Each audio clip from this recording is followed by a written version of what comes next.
اللہ اللہ اللہ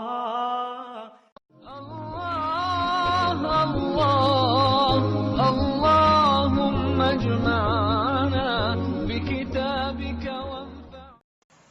آج کیا تاریخ ہے؟ 31 دسمبر. کون سا دن ہے یہ؟ سال کا آخری دن. اور کل کیا ہے؟ New year. سال کے جانے کا غم منائیں کہ سال کے آنے کی خوشی منائیں؟ جانے والا تو جا رہا ہے، آنے والا بھی آئے گا اور چلا جائے گا. عامر بن قیس ایک تابعی تھے. ان سے ایک شخص نے کہا آؤ بیٹھ کر باتیں کریں، آؤ بیٹھ کر کچھ گپ شپ لگائیں، کوئی باتیں کریں. انہوں نے جواب دیا تو پھر ذرا سورج کو بھی ٹھہرا لو کہ وہ آگے نہ جائے، تو پھر ہم بیٹھ کے باتیں کرتے رہتے. یعنی اگر وقت نہ گزرے تو ٹھیک ہے، ادھر ادھر کی فضول گپ شپ کریں گے، اور اگر اس گپ شپ کی قیمت اتنا قیمتی وقت دینا ہے تو پھر سوچنے کی بات ہے کہ کس چیز میں گزار رہے ہیں. اس کا یہ مطلب نہیں کہ بات کرنا ہی منع اور خاموش رہے انسان. اس کا مطلب یہ ہے کہ انسان بیکار کی باتوں میں اور ایسے موضوعات پر گفتگو نہ کرے کہ جس سے کچھ حاصل نہیں. ابن جریر طبری ہر روز 14 ورقے لکھتے تھے، یعنی 14 ورقے. ورقہ 2 پیج کا ہوتا ہے. انہوں نے اپنی عمر عزیز کا ایک لمحہ بھی فائدے کے بغیر نہیں گزارا. ہر وقت کچھ نہ کچھ مفید کام کرتے تھے. فتح ابن خاقان کے بارے میں آتا ہے، عباسی خلیفہ متوکل کے وزیر تھے، کہ وہ اپنی آستین میں ہر وقت کوئی نہ کوئی کتاب رکھتے، اور جب انہیں سرکاری کاموں سے ذرا سی بھی فرصت ملتی، یعنی تھوڑے سے بھی انتظار کے لمحات بیچ میں آتے، وہ فوراً کتاب نکال کے پڑھنا شروع کر دیتے. یعنی تھوڑی دیر بھی وہ ضائع نہیں کرتے تھے. البیرونی کے شوق کا عالم یہ تھا کہ حالت مرض میں مرنے سے چند منٹ پہلے ایک فقیہ جو ان کی مزاج پرسی کرنے آئے تھے، ان سے علم الفرائض یعنی وراثت کا مسئلہ پوچھ رہے تھے. تو بات یہ ہے کہ قرآن پاک کی روح سے، نبی صلی اللہ علیہ وسلم کے ارشادات کی روح سے، اور صحابہ کرام اور تابعین کے عمل کے نمونے ہم سامنے رکھیں تو ایک کامن چیز جو نظر آتی ہے وہ یہ کہ یہ وقت جو ہمیں ملا ہے، یہ زندگی جو ہمیں ملی ہے، یہ سال اور مہینے جو ہمیں ملے ہیں، یہ دراصل ہمارے پاس ایک بہت بڑا خزانہ ہے. ہمارا امتحان اس میں یہ ہے کہ اس خزانے کو کس چیز کے خریدنے میں استعمال کرتے ہیں، کس طرح اسے استعمال کرتے ہیں، کن کاموں میں لگاتے ہیں.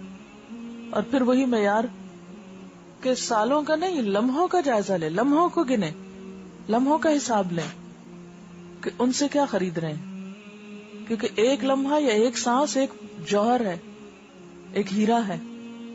تو ایک ہیرا خریدنے کے لیے انسان کیا کرتا ہے؟ زندگی بھر انتظار کرتا رہتا ہے کہ کچھ پیسے جمع ہو تو کچھ ایسی چیز خریدی جائے. تو اللہ تعالیٰ نے ان سانسوں کی شکل میں ایک ایک سانس ایک ہیرے سے قیمتی، کیونکہ ہیرا بھی پیسوں سے مل جاتا ہے، ایک سانس جو چلا جاتا ہے وہ نہیں واپس آتا. یہ دیکھیں کہ اتنی قیمتی چیز کو کس کام میں لگایا جا رہا ہے. اب سوال یہ پیدا ہوتا ہے کہ پھر کریں کیا؟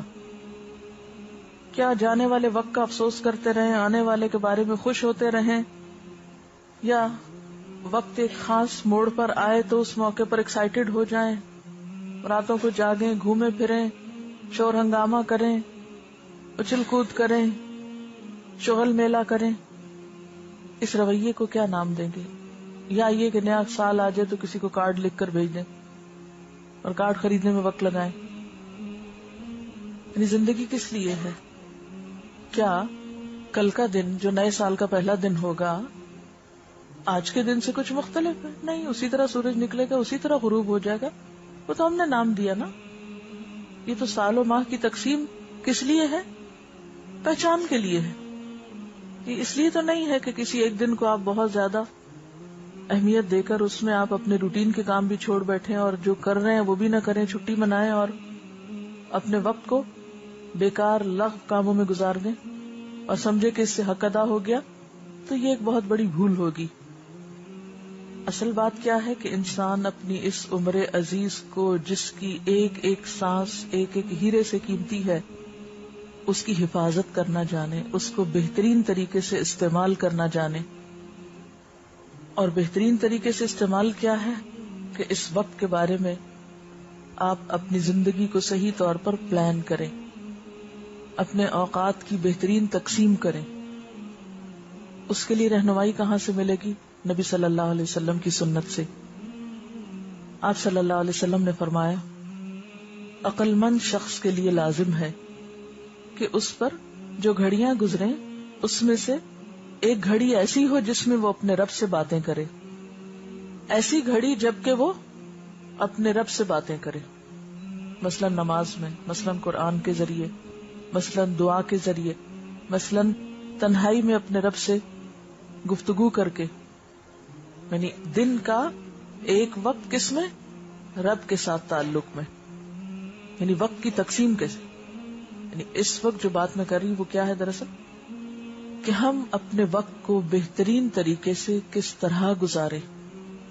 اس کے لیے کیا ضروری ہے کہ وقت کو بہترین طریقے پر گزارنے کی پلاننگ کریں. اس پلاننگ کے لیے رہنمائی کہاں سے لیں؟ نبی صلی اللہ علیہ وسلم کی ذات سے. آپ نے وقت کی پلاننگ کرنا کس طرح سکھائی؟ ایک عقل مند انسان کی پہچان کیا بتائی؟ کہ اس کی زندگی میں کچھ گھڑیاں ایسی ہوں کہ جب وہ اپنے رب سے باتیں کرے، جیسے نماز ہے، جیسے قرآن ہے، قرآن کی تلاوت، اللہ کا کلام ہے، جیسے دعا ہے، براہ راست اللہ تعالیٰ سے ایک تعلق ہے، اس سے مانگا جا رہا ہے. اور اسی طرح انسان کی جو کیفیات ہیں، انسان کے اوپر جو مشکلات آتی ہیں، ان سب میں اللہ تعالیٰ سے ایک خاص طرح کا رجوع کرنا اور اس سے اپنے احساسات یا اپنے خیالات کو شیئر کرنا اور اللہ تعالیٰ کو اپنی رودات سنانا. پھر فرمایا کہ عقل مند شخص کو ایک گھڑی ایسی گزارنی چاہیے جبکہ وہ اپنی ذات کا محاسبہ کرے، اپنا احتساب. جیسے قرآن پاک میں آتا ہے وَلْتَنْظُرْ نَفْسٌ مَا قَدَّمَتْ لِغَدٍ. اپنے احتساب میں کیا سوچا جائے کہ میں اپنی کل کے لیے کیا کر رہا ہوں. آج کے لیے تم بہت کچھ کر رہے ہیں، کل سے مراد یہاں آخرت ہے. یعنی احتساب میں یا احتساب نفس میں نمبر 1 سوال کہ اپنی کل کے لیے کیا کر رہا ہوں، اپنی آخرت کے سنوارنے کے لیے کیا کر رہا ہوں. کیونکہ دنیا کیا ہے؟ آخرت کی کھیتی ہے. جو یہاں کریں گے وہ کل کاٹنا پڑے گا. کیونکہ بہت سے لوگ بڑے بڑے کارنامے کرتے رہتے ہیں اور وہ سمجھتے ہیں، مطمئن ہوتے ہیں کہ بہت اچھا کر رہے ہیں، لیکن قرآن میں ان کے بارے میں کیا فرمایا گیا؟ قُلْ هَلْ نُنَبِّئُكُمْ بِالْأَخْسَرِينَ أَعْمَالًا الَّذِينَ ضَلَّ سَعْيُهُمْ فِي الْحَيَاةِ الدُّنْيَا وَهُمْ يَحْسَبُونَ أَنَّهُمْ يُحْسِنُونَ صُنْعًا. کیا ہم بتائیں تم کو کہ اعمال کے اعتبار سے سب سے زیادہ خسارے میں کون ہے؟ وہ لوگ کہ جن کی ساری کوششیں دنیا کی زندگی میں گم ہو کے رہ گئی. وہ سب کچھ صرف آج کے لیے کرتے ہیں، کل کو بھولے ہوئے ہیں. اور اس کے ساتھ یہ مشکل کہ وہم یحسبون، وہ یہ سمجھتے ہیں انہم یحسنون صنعا، کہ وہ بہت اچھے کام کر رہے ہیں. تو اپنی ذات کے محاسبے میں نمبر 1 کل کے لیے کیا کر رہے ہیں، نمبر 2 میرے فرائض کون کون سے ہیں اور کیا میں نے ان کو ادا کیا. اپنی عبادات کا محاسبہ کرے کہ کیا وہ سٹینڈرڈ کی ہیں، کوالٹی کی ہیں. اپنے معاملات یعنی انسانوں کے ساتھ جو حقوق ہیں ہمارے، وَإِنَّ لِنَفْسِكَ عَلَيْكَ حَقٌّ وَإِنَّ لِزَوْجِكَ عَلَيْكَ حَقٌّ وَإِنَّ لِزَوْرِكَ عَلَيْكَ حَقٌّ. یعنی اپنے نفس سے لے کر شوہر، بیوی، والدین، رشتہ دار، ہمسائے اور دیگر انسانوں کا حق. کون بیمار ہے، کون مدد کے لائق ہے، ضرورت مند ہے، حاجت مند ہے. پھر اسی طرح اپنی عادات اور اپنے اخلاق کا جائزہ. احتساب نفس میں اور کیا چیز؟ اپنی زبان کو دیکھے، زبان کی جو خرابیاں ہوتی ہیں ان کے بارے میں احتساب اور جائزہ کہ کیا میں نے جھوٹ چھوڑ دیا، کیا میں نے چغل خوری چھوڑی، غیبت چھوڑی، طعنہ زنی چھوڑی، فضول لغویات میں وقت گزارنا چھوڑا. پھر اسی طرح اپنے مال کے بارے میں سوچے. مال کہاں سے آ رہا ہے, کس چیز پہ لگ رہا ہے, کہیں اسراف تو نہیں ہو رہا, کہیں فضول خرچی تو نہیں ہو رہی. یعنی جو کچھ بھی ہمیں ملا ہے اپنی ذات کے محاسبے میں نہیں, ہر وہ چیز جو ہماری ذات سے متعلق ہے, چاہے وہ انسان ہے, چاہے وہ ہمارے پاس جو بھی چیزیں ہیں, یا پھر ہمارے اخلاق اور عادات ہیں, ان سب چیزوں کا محاسبہ. پھر فرمائے کہ ایک ایسی گھڑی جبکہ وہ خدا کی تخلیق میں غور کر رہا ہو, یعنی کائنات میں غور و فکر, اس کے لیے بھی وقت نکالنا چاہیے. اس کے لیے خواہ تھوڑا سفر کرنا پڑے, خواہ تھوڑا کمرے سے باہر نکل کر آسمان اور زمین کو غور سے دیکھا جائے, یا کوئی کتابیں ایسی پڑھی جائیں, یا کسی میوزیم میں یا کسی لیبارٹری میں یا کہیں بھی ایسی جگہ جہاں اللہ تعالیٰ کی تخلیق پر غور و فکر ہو سکتا ہو, تو زندگی میں اس کے لیے بھی وقت نکالا جائے. کیونکہ کائنات میں غور و فکر کے ذریعے انسان جتنا اللہ کے قریب پہنچتا ہے اتنا شاید ہی کسی اور چیز سے پہنچتا ہو. اور یہ اللہ کی پہچان ہی کا ایک ذریعہ ہے. خالق کو اس کی تخلیق کے ذریعے پہچانا جاتا ہے. اور ایسی گھڑی جب کہ وہ کھانے پینے کی ضرورتوں کے لیے وقت نکالے, یعنی اپنے آپ کو بھی فراموش نہ کرے, اپنی ضروریات کو پورا کرے آسان طریقے سے. اتنا سونا کہ جس سے کام میں بہتری آئے, سستی اور کاہلی نہیں. اتنا کھانا کہ جس سے طاقت آئے, نشاط آئے, سستی نہیں. اسی طرح نہانا دھونا, پرسنل ہائیجین, ان سب چیزوں کو عبادت سمجھ کے کرے.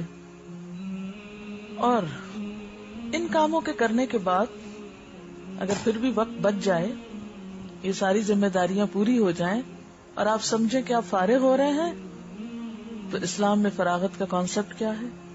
وَإِذَا فَرَغْتَ فَانْصَبْ وَإِلَىٰ رَبِّكَ فَارْغَب. ہمارے دین میں فراغت نام کی کوئی چیز نہیں کہ اب میں فارغ ہوں. مومن فارغ نہیں ہوتا کبھی بھی. فارغ ہونے کا دوسرا مطلب کیا ہے؟ وقت ضائع کرنا, وقت کا بیجا استعمال. اگر ایسا وقت ہو کہ جس میں آپ ایکٹیولی کوئی کام نہ کر پا رہے ہوں, تو اس صورت میں بھی آپ کیا کر سکتے ہیں؟ ذکر الہی کر سکتے ہیں. آپ کا اپنا کام ختم ہو گیا, آپ کسی اور کی مدد کر سکتے ہیں. آپ کے اپنے ٹارگٹ اچیو ہو گئے, آپ کے اپنے ایمز میں آپ کامیاب ہو گئے, تو اب آپ کیا کریں؟ دوسروں کی طرف نظر ڈالیں. اگرچہ روٹین میں آپ دوسروں کی مدد کرتے بھی ہیں, لیکن اس سے زیادہ پہ چلے جائیں, اپنے رب کی عبادت میں اور کثرت کریں. فَإِذَا فَرَغْتَ فَانْصَبْ, پھر سے تھکائیں خود کو. وَإِلَىٰ رَبِّكَ فَارْغَب, اپنے رب کی طرف رغبت کریں, اس کی طرف رجوع کریں. عموماً جب ہمارے پاس کوئی کام نہیں ہوتا تو ہم بور ہونے لگتے ہیں. پھر ہم اپنے لیے اوٹ پٹانگ مشغلے ڈھونڈتے ہیں, جس سے نہ اپنی ذات کو کوئی فائدہ ہوتا ہے, نہ انسانوں کو کوئی فائدہ ہوتا ہے. بیکار کے کام کرنے لگتے ہیں. تو زندگی کم تر درجے کے کام کرنے کے لیے نہیں. ہیرے جواہرات سے آپ, یا ہیرے جواہرات کے بدلے میں آپ بیکار سنگریزے اور پتھر نہیں لیتے, وہ نہیں خریدتے. کبھی آپ ایسا نہیں کریں گے کہ سونا دے کر مٹی خریدیں. تو وقت تو سونے سے بھی قیمتی. اس کو لگائیں ایسے کاموں میں جس کا نہ دنیا میں کوئی فائدہ ہو نہ آخرت میں کوئی فائدہ ہو. تو اس سے زیادہ خسارے کا یا نقصان کا سودا اور کوئی نہیں ہو سکتا.